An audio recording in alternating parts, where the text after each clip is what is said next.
Welcome to my channel. Today we're going to look at PNG back in the colonial era.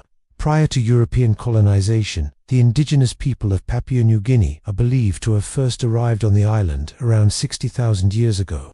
The islands were then annexed by the Dutch in 1623, but it wasn't until 1884 that Germany would establish a colony on the island, which they called German New Guinea. The colony was primarily located in the western half of the island of New Guinea and included parts of the Bismarck Archipelago and the Solomon Islands. It was a very small colony though, with only around 25,000 people living there.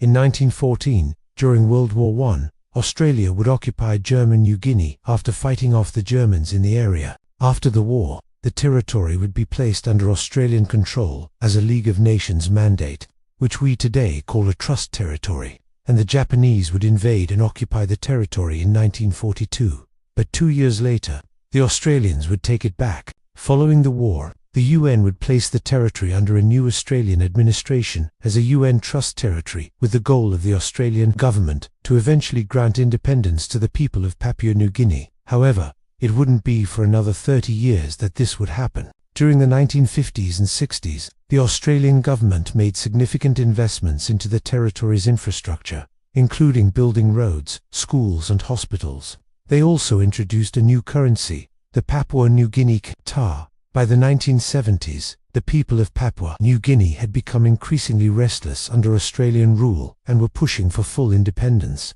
Tensions began to rise, and in 1975, Australia would finally grant Papua New Guinea its independence.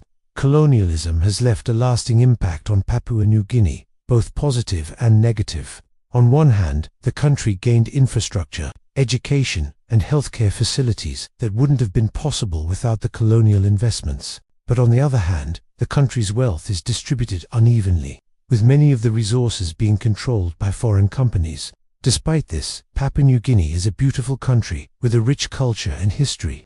Thank you so much for watching, and I hope you learned something new. See you next time.